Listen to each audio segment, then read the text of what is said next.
Hello everyone, मैं अतुल स्वागत करता हूं आपका अपने YouTube channel study to the point पर, जहां हम लेकर आते हैं दिन भर के कुछ बेहतरीन करंट अफेयर्स जो आपकी परीक्षाओं के लिए बहुत उपयोगी होने वाले हैं। तो दोस्तों शुरू करते हैं 21 जून के करंट अफेयर्स। लेकिन उससे पहले क्विज, जो लोग हमसे नए जुड़ रहे हैं वो जान लें कि हम क्वेश्चन करने से पहले पिछले 3 से 4 महीनों के क्विज से कुछ 15 प्रश्न करते हैं, जिसमें पहले आपको उत्तर देना होता है, फिर बाद में हम क्रमानुसार उत्तर बताते हैं। तो दोस्तों पहले देखते हैं प्रश्न। तो पहला प्रश्न है कि भारतीय नागरिक विमान सुरक्षा प्राधिकरण ने किसके इस्तेमाल पर रोक लगा दी है। समुद्री संग्रहालय पहला भारत का किस राज्य में बनाया जा रहा है। प्रधानमंत्री वन धन योजना किस राज्य के द्वारा चलाया जाता है। भारत का पहला मल्टी मॉडल ट्रांसपोर्ट प्रोजेक्ट कहाँ बन रहा है। पैटियस सेक्टस नामक नई प्रजाति की मछली कहाँ खोजी गई है। किस खिलाड़ी को ढींग एक्सप्रेस कहा जाता है। विश्व की सबसे ऊंचाई पर स्थित हवाई पट्टी का नाम क्या है। लोक लेखा समिति का अध्यक्ष किससे नियुक्त किया गया है। विश्व प्रवासी पक्षी दिवस का थीम क्या था। समुद्र सेतु अभियान में नौसेना के 2 जहाज शामिल थे, उनका नाम बताइए। अगला है नेत्रावली वन्यजीव अभयारण्य किस राज्य में स्थित है। सरकार ने रक्षा क्षेत्र में एफडीआई को कितने प्रतिशत करने की मंजूरी दे दी है। नाकुला दर्रा किस राज्य में स्थित है। अगला है कर्नल रेवांग रिंचन सेतु किस नदी पर कहाँ बनाया गया है। किस राज्य ने प्रवासी श्रमिकों के लिए प्रवासी आयोग का गठन किया है। तो दोस्तों उम्मीद है कि आपने अपनी कॉपी पर लिखकर इसका आंसर लिख लिया होगा। अब आप मिलाते हैं अपना आंसर, देखते हैं इसका उत्तर। तो पहला उत्तर है भारतीय नागरिक विमान सुरक्षा प्राधिकरण ने सिंगल यूज प्लास्टिक पर रोक लगा दी है। आप सुनिए, सिंगल यूज प्लास्टिक। पहला समुद्री संग्रहालय जो बनाया जा रहा है वो कहाँ बनाया जा रहा है। लोथल में। लोथल में यानी कि गुजरात में। प्रधानमंत्री वन धन योजना, और ये लोथल वाला आप जान लें कि ये किसकी सहायता से हम बना रहे हैं। पुर्तगाल की सहायता से। पुर्तगाल एक देश है जिसकी सहायता से हम बना रहे हैं। प्रधानमंत्री वन धन योजना लगता है पर्यावरण मंत्रालय का, लेकिन ये कौन है। जनजाति मामले मंत्रालय। जनजाति मामले मंत्रालय से चलाता है। भारत का पहला मल्टी मॉडल ट्रांसपोर्ट प्रोजेक्ट कहाँ बनाया जा रहा है। तो भारत का पहला मल्टी मॉडल ट्रांसपोर्ट प्रोजेक्ट कहाँ बनाया जा रहा है दोस्तों। वाराणसी में बनाया जा रहा है। वाराणसी। पैटियस सेक्टस नामक मछली की नई प्रजाति कहाँ खोजी गई है। तो इसकी मछली की नई प्रजाति कहाँ खोजी गई है। तमिलनाडु में। तमिलनाडु में खोजी गई है। आगे देख लेते हैं दोस्तों। किस खिलाड़ी को ढींग एक्सप्रेस कहा जाता है। तो इस खिलाड़ी का नाम क्या है। हिमा दास। हिमा दास असम से हैं, इन्हें क्या कहा जाता है। ढींग एक्सप्रेस कहा जाता है। विश्व की सबसे ऊंचाई पर स्थित हवाई पट्टी का नाम क्या है। तो उसका नाम है दोस्तों दौलत बेग ओल्डी। दौलत बेग ओल्डी। और ये स्थित कहाँ पर है। तो ये लद्दाख में स्थित है। लद्दाख, जहाँ के जो राज्यपाल हैं वो कौन है। राधा कृष्ण माथुर हैं। लोक लेखा समिति के अध्यक्ष कौन बने हैं। तो उनका नाम है अधीर रंजन चौधरी। अधीर रंजन चौधरी। विश्व प्रवासी पक्षी दिवस का थीम क्या था। तो सबसे पहले आप जान लें विश्व प्रवासी पक्षी दिवस मनाया कब जाता है। तो ये मनाया जाता है 9 मई को। और इसका जो थीम था वो था birds connect the world. Birds connect the world. आगे है समुद्र सेतु अभियान में नौसेना के 2 जहाज शामिल थे, उनका नाम बताइए। तो पहले का नाम था आईएनएस जलाश्व और दूसरे का नाम क्या था। आईएनएस मगर। 2 थे, आईएनएस जलाश्व और आईएनएस मगर। और मिशन सागर के तहत जो जहाज गया हमारा, उस जहाज का नाम है दोस्तों केसरी। आईएनएस केसरी। हम मिशन सागर भी चला रहे हैं। आगे देखते हैं दोस्तों। नेत्रावली वन्यजीव अभयारण्य किस राज्य में है। तो नेत्रावली वन्यजीव अभयारण्य कहाँ पर है। गोवा में है। अब ये चर्चा में क्यों है, क्योंकि यहाँ पर काफी लंबे समय के बाद ब्लैक पैंथर देखा गया है। सरकार ने रक्षा क्षेत्र में एफडीआई को कितने प्रतिशत मंजूरी दे दी है। तो रक्षा क्षेत्र में जो एफडीआई आएगा यानी फॉरेन डायरेक्ट इन्वेस्टमेंट को कितना कर दिया। तो हमारी सरकार ने 72% कर दिया है। नाकुला दर्रा किस राज्य में स्थित है। तो नाकुला दर्रा दोस्तों कहाँ पर स्थित है। सिक्किम में स्थित है। सिक्किम, जहाँ के मुख्यमंत्री कौन है। प्रेम सिंह तमांग। और यहाँ पर लाजेपलाब दर्रा भी है और यहाँ पर नाथुला दर्रा भी है। और यहाँ पर एक जेमू ग्लेशियर है जहाँ पर तिस्ता नदी भी निकलती, ध्यान रखेंगे, सिक्किम में। कर्नल रेवांग रिंचन सेतु दोस्तों कहाँ पर है। तो कर्नल रेवांग रिंचन सेतु कहाँ पर है। लद्दाख में। लद्दाख में। और नदी कौन सी है दोस्तों? तो उस नदी का नाम क्या है? श्योक नदी। श्योक नदी पर यह पुल बनाया गया है। किस राज्य ने प्रवासी श्रमिकों के लिए प्रवासी आयोग की स्थापना की है? तो दोस्तों उस राज्य का नाम क्या है? उत्तर प्रदेश। तो उत्तर प्रदेश ने प्रवासी श्रमिकों के लिए प्रवासी आयोग की स्थापना की है। तो दोस्तों प्रश्न आपके अभी बहुत ज़्यादा सही नहीं होंगे क्योंकि आप पीछे पढ़े नहीं हैं या चला ही नहीं है। तो आप कोशिश करें, लगातार जुड़े रहें और आपके निश्चित ही करंट अफेयर्स में नंबर इंप्रूव होंगे। आप कुछ दिनों के बाद 20 में से 16-17 आराम से कर ले जाएंगे। तो दोस्तों देखते हैं आज का प्रश्न। तो कोविड-19 महामारी को कवर करने वाली पहली बीमा पॉलिसी को किस बैंक ने लॉन्च किया है? तो दोस्तों इस बैंक का नाम है कर्नाटक बैंक। कर्नाटक बैंक ने काम किया है। और यहाँ पर एक विजया बैंक आप देख रहे हैं। विजया बैंक किस में विलयित कर दिया गया है? तो आप बता दें, कमेंट बॉक्स में बताएं या हम ही बता दें। चलिए हम ही बता देते हैं, इसे बैंक ऑफ बड़ौदा में समाहित कर दिया गया है। और कर्नाटक बैंक के एमडी और सीईओ की बात करें तो वो हैं बालेश्वर एमएस और इसका मुख्यालय मंगलुरु कर्नाटक में है। और इसकी टैग लाइन जो है दोस्तों वो क्या है? Your family bank across India, यानी कि आपका फैमिली बैंक यानी आपका परिवार बैंक पूरे भारत में। और इसके पहले आप जान लें कि फोन पे ने कोरोना का पहली कोरोना केयर पॉलिसी लॉन्च की थी। देखिए दोस्तों ये फोन पे जो है वो क्या है? पेमेंट बैंक है, जबकि जो कर्नाटक बैंक है ये प्रॉपर बैंक है। तो आप ध्यान रखेंगे कि कोरोना केयर पॉलिसी सबसे पहले फोन पे ने लॉन्च करी थी, लेकिन बैंक जो बना है लॉन्च करने वाला दोस्तों वो बैंक है कर्नाटका बैंक। तो दोस्तों आगे देखते हैं, विश्व शरणार्थी दिवस कब मनाया जाता है? तो विश्व शरणार्थी दिवस मनाया जाता है दोस्तों कब? 20 जून को। 20 जून को विश्व शरणार्थी दिवस मनाया जाता है।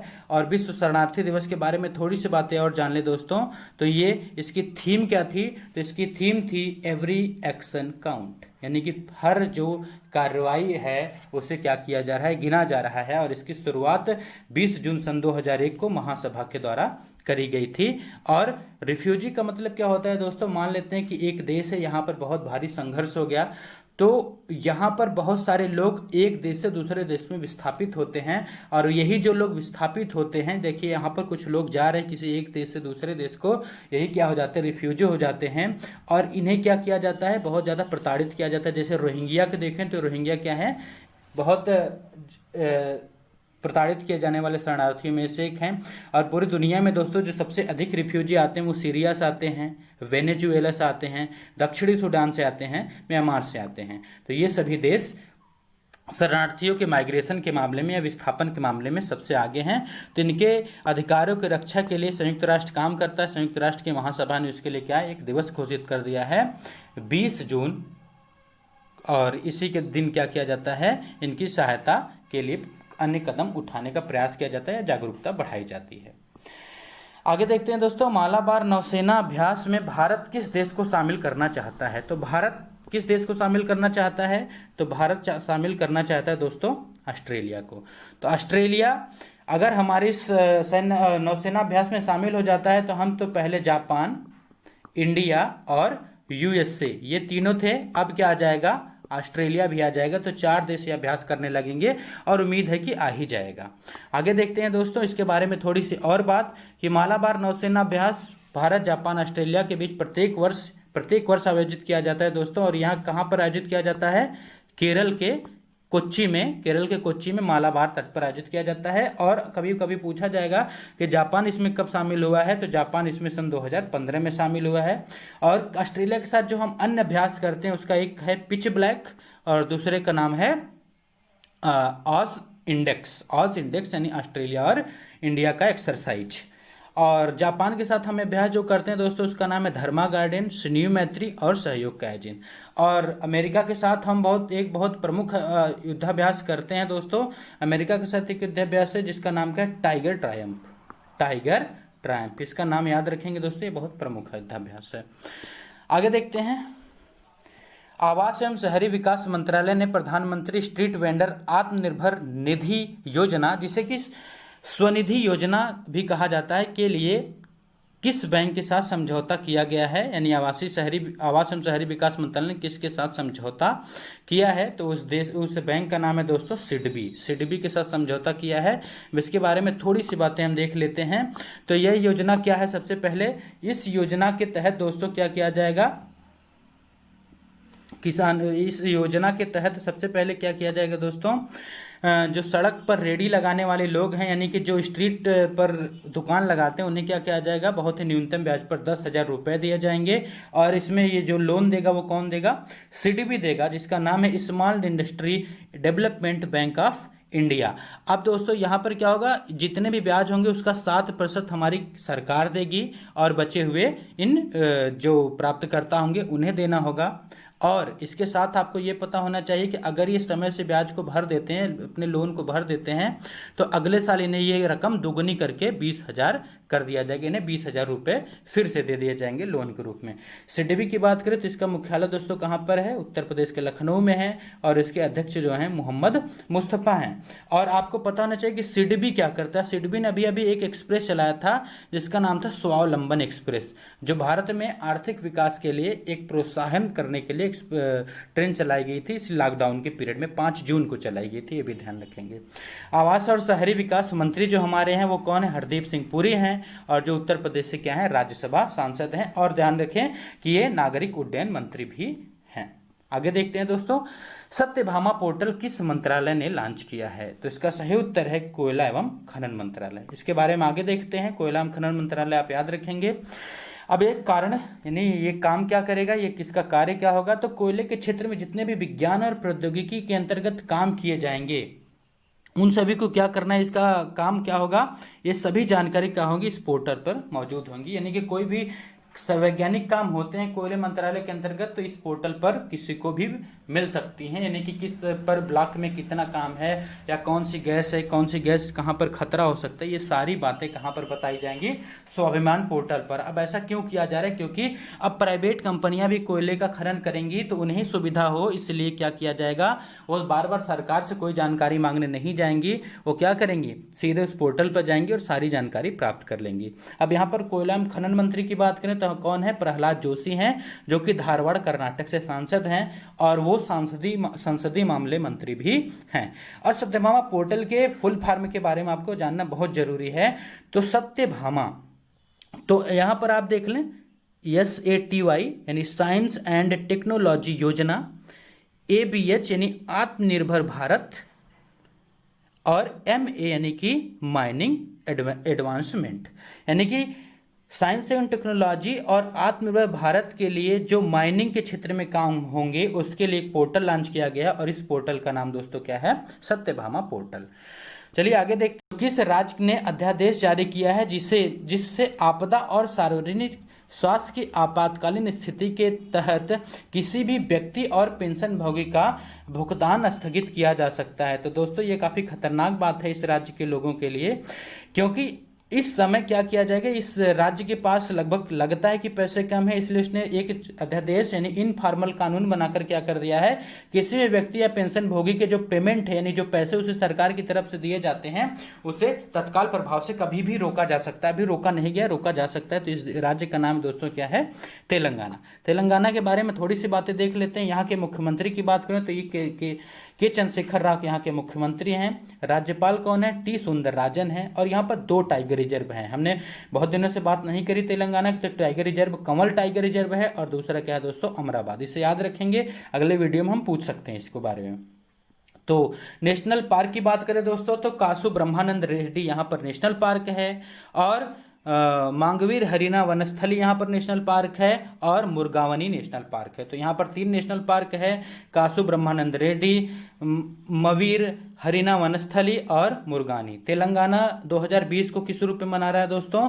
आर्टिफिशियल इंटेलिजेंस ईयर के रूप में मना रहा है। और तेलंगाना में भारत का सबसे बड़े लिफ्ट सिंचाई परियोजना कौन चलाई जा रही है? कालेश्वरम। और ये किस नदी पर चलाई जा रही है? तो दोस्तों ये गोदावरी नदी पर चलाई जा रही है। तो आगे देखते हैं अगला करंट अफेयर्स। तो अगला करंट अफेयर्स हमारा दोस्तों, भारत सरकार ने कितने कोयले ब्लॉकों की नीलामी के लिए खोल दिया है? तो भारत सरकार ने कोयले ब्लॉक की नीलामी के लिए 41 ब्लॉकों को खोल दिया है। अब 41 ब्लॉक क्या किए जाएंगे? सरकार सीधे क्या करेगी?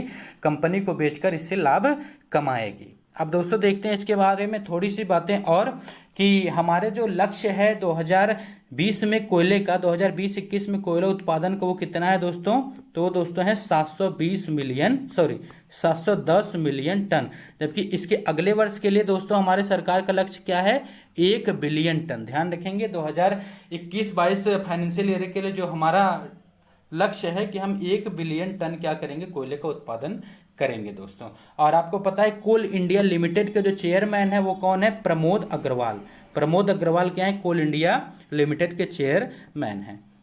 और आपको पता है कोयला मंत्री अभी अभी हमने चर्चा करी है, प्रहलाद जोशी। आगे देखते हैं अगला current affairs, British petroleum company यानी बीपी जिसे कहते हैं, भारत के किस शहर में अपना वैश्विक व्यापार केंद्र स्थापित करेगी? तो दोस्तों इसका सही उत्तर है पुणे में अपना वैश्विक व्यापार केंद्र स्थापित करेगी। यानी इस कंपनी के जितने भी सारे व्यापार होंगे पूरी दुनिया में, उन सभी को रेगुलेट करने के लिए जो एक स्थान है उसने बनाया भारत में, वो कहां पर बनाया है? पुणे में बनाया है। और आगे देख लेते हैं दोस्तों अगला करंट अफेयर्स है, भारत सरकार ने कोरोना वायरस महामारी से लड़ने के लिए किस यूरोपीय देश के साथ 200 मिलियन यूरो का समझौता किया? एक प्रकार से ऋण समझौता है दोस्तों। तो इस देश का नाम क्या है? फ्रांस, जिससे हम क्या करेंगे? राफेल विमान भी खरीद रहे हैं। अब फ्रांस के बारे में जाने तो फ्रांस की राजधानी क्या है दोस्तों? पेरिस है, और यहाँ की मुद्रा जो है यूरो है। अब फ्रांस दोस्तों, पेरिस जो इसकी राजधानी, यहाँ पर बहुत सारे अंतर्राष्ट्रीय संगठनों के मुख्यालय हैं। तो सबसे पहले देखते हैं यूनेस्को का मुख्यालय है, यूएनएससीओ का मुख्यालय यहाँ पर है। और यहाँ पर FATF का मुख्यालय भी है, यानी फाइनेंशियल एक्शन टास्क फोर्स का मुख्यालय है। और यहाँ पर दोस्तों एक मुख्यालय और है, international atomic energy agency. International atomic energy agency का भी मुख्यालय दोस्तों कहाँ पर है? आपके फ्रांस के पेरिस में ही है। आगे देख लेते हैं अगला करंट अफेयर्स है, क्लारा एंड द सन पुस्तक के लेखक हैं, बहुत प्रमुख पुस्तक है दोस्तों, इसका काफी लोगों को इंतजार है। तो उनका नाम है काजुओ इशुगुरो। और दोस्तों यहाँ पर देख रहे हैं नोबेल पुरस्कार विजेता है काजुओ इशुगुरो, और इनके जो पुस्तक है क्लारा एंड द सन, ये कब आ रही है? मार्च 2021 में आ रही है। जब ये आएगी तो इसके बारे में हम पुनः चर्चा करेंगे। आगे देखते हैं दोस्तों कुछ न्यूज के बारे में। तो यहाँ पर बहुत सारे लोग इसे करंट में शामिल करते हैं, लेकिन ऐसा नहीं है, ये सभी डेवलपमेंट होते हैं न्यूज के अंदर, तो उसी को हम देखेंगे। तो सबसे पहले पंजाब और महाराष्ट्र बैंक यानी PMC जिसे आप कहते थे, इस पर 6 माह का प्रतिबंध और बढ़ा दिया गया है। लेकिन सरकार ने RBI ने कहा है कि अगर जो यहाँ पर ग्राहक हैं वो 50,000 से बढ़ाकर अब 1 लाख रुपए यहाँ से निकाल सकते हैं। और RBI की बात करें, रिजर्व बैंक ऑफ इंडिया की, तो इसकी स्थापना 1 अप्रैल 1935 को हुई थी, और इसका राष्ट्रीयकरण सरकार ने कब कर दिया था? 1 जनवरी 1949 को। और इसका मुख्यालय दोस्तों कहाँ पर है? महाराष्ट्र के मुंबई में है। और इसके इस समय के जो गवर्नर हैं वो शक्तिकांत दास हैं, और ये कौन से क्रम के गवर्नर हैं? 25वें गवर्नर हैं। और दोस्तों यहाँ पर थोड़ी सी बातें हम कर लें। RBI के 2 छापे खाने हैं, यानी जहां पर RBI नोट और सिक्के छापता है, तो RBI के 2 छापे खाने हैं। एक दोस्तों कहां पर है? मैसूर कर्नाटक में है, मैसूर कर्नाटक में। और दूसरा जो छापा खाना दोस्तों इसका कहां पर है? साल्वोनी। अगले न्यूज की बात करते हैं दोस्तों, तो आ रहा है समाज सेवी और पद्मश्री पुरस्कार सम्मानित विद्याबेन शाह का निधन हो गया। तो ये दोस्तों ये क्या थी, इनके बारे में थोड़ी सी बातें जान ले कि 1974 और 1992 में, 1974 और 92 में ये क्या की थी? बाल विकास और महिला एवं बाल विकास आयोग की क्या रह चुकी हैं? अध्यक्ष भी रह चुकी हैं। दोस्तों इसी के साथ हम जान लेते हैं कि पद्मश्री पुरस्कार की बात हो रही है, तो एक पुरस्कार आपसे इस बार बहुत पूछे जाएंगे जिसका नाम है पद्म भूषण। पद्म भूषण सम्मान आपसे बार बार पूछे जाएंगे। ऐसा क्यों? क्योंकि इस बार 7 लोगों को दिया गया है, जिनमें से 4 मरणोपरांत हैं और 3 क्या है दोस्तों? जीवित व्यक्तियों को दिया गया है। और इन 7 में से 1 क्या है? विदेशी हैं। तो ये ध्यान रखेंगे, 7 पद्म भूषण पुरस्कार दिया गया है, 4 मरणोपरांत दिया गया है, 3 जीवित को दिया गया और 1 विदेशी को दिया गया, ये ध्यान रखेंगे। और इन 7 में से 4 मरणोपरांत किसे दिया गया है? पहला दिया गया अरुण जेटली को, सुषमा स्वराज जी को, और तीसरा है जॉर्ज फर्नांडिज को, ये तीनों क्या हैं? राजनेता हैं। और एक दिया गया है जो मरणोपरांत दिया गया है, वो विश्वेश्वर तीर्थ स्वामी, एक धर्म गुरु थे विश्वेश्वर तीर्थ स्वामी को दिया गया है। आगे देखते हैं, जो 3 लोग हैं जीवित हैं उन्हें कौन दिया गया। एक तो दिया गया MC मैरी कॉम को, दूसरा दिया गया अनिरुद्ध जगन्नाथ, और यही क्या है, मॉरिशस के वर्तमान में राष्ट्रपति हैं, इन्हें दिया गया। यही विदेशी हैं, अनिरुद्ध जगन्नाथ, ये विदेशी हैं। और प्रवासी भारतीय दिवस के ये मुख्य अतिथि भी रह चुके हैं, जो वाराणसी में आयोजित किया गया था दोस्तों। और एक नर्तक हैं जो कौन है, छन्नूलाल मिश्रा, कथक नर्तक कौन है, छन्नूलाल मिश्रा। इन 3 लोगों को क्या दिया गया है, जीवित दिया गया है, और इन सभी को मरणोपरांत। दोस्तों अगला न्यूज हमारा, किर्गिस्तान के नए प्रधानमंत्री कौन बने हैं। तो दोस्तों किर्गिस्तान के जो प्रधानमंत्री बने हैं उनका नाम है कुबतबेग बोरोनो। तो दोस्तों अभी अभी आपने देखा था कि वहां के एक राष्ट्र प्रधानमंत्री थे जिन्होंने भ्रष्टाचार के आरोप में इस्तीफा दे दिया, तो उन्हें अब नए प्रधानमंत्री वहां के बन गए कुबतबेग बोरोनो। और यहाँ की बात करें, यहाँ की राजधानी की, तो किर्गिस्तान की राजधानी बिश्केक है, और यहाँ की मुद्रा क्या है दोस्तों, सोम। यहाँ की क्या मुद्रा है, सोम। और दोस्तों जब हम उनके पिछले राष्ट्रपति के बारे में बात कर रहे थे, एक मिस्टेक हो गई थी हमसे, हमने तजाकिस्तान की राजधानी नूर सुल्तान बता दी थी और यहाँ की मुद्रा टेंगे बता दी थी दोस्तों। नूर सुल्तान और टेंगे जो राजधानी मुद्रा है, ये दोस्तों कहाँ की है, कजाकिस्तान की है। और यहाँ पर जो हमने तजाकिस्तान की बताई है, तजाकिस्तान की जो राजधानी वो क्या है, दुशांबे है, दुशांबे, और मुद्रा का नाम दोस्तों क्या है, सोमोनी है। कल के प्रश्न के बारे में देख लेते हैं। तो निम्नलिखित में कौन सा बंदरगाह महाराष्ट्र में नहीं है, तो इसका दोस्तों नाम है पारादीप बंदरगाह, जो दोस्तों हैं ये महाराष्ट्र में नहीं है। तो इसके सही उत्तर देने वाले में से 3 लोग हैं। पहले हैं मीनू मौर्य जी, और उसके बाद है प्रखर सिंह, और तीसरे हैं देवेश यादव। आप सभी को बहुत बहुत बधाइयाँ। और देख लेते हैं आज के प्रश्न। तो दिव्यांगजनों को कौशल विकास, पुनर्वास और रोजगार के लिए समग्र विकास केंद्र कहाँ खोला गया है, तो आपको बताना है कहाँ खोला गया, और हो सके तो ये भी बता दें कि इसका उद्घाटन किन किन लोगों ने किया है। तो दोस्तों आज के इसी के साथ हमारा करंट अफेयर्स का सेशन समाप्त होता है। मिलते हैं 22 जून के करंट अफेयर्स के साथ। तब तक के लिए नमस्कार।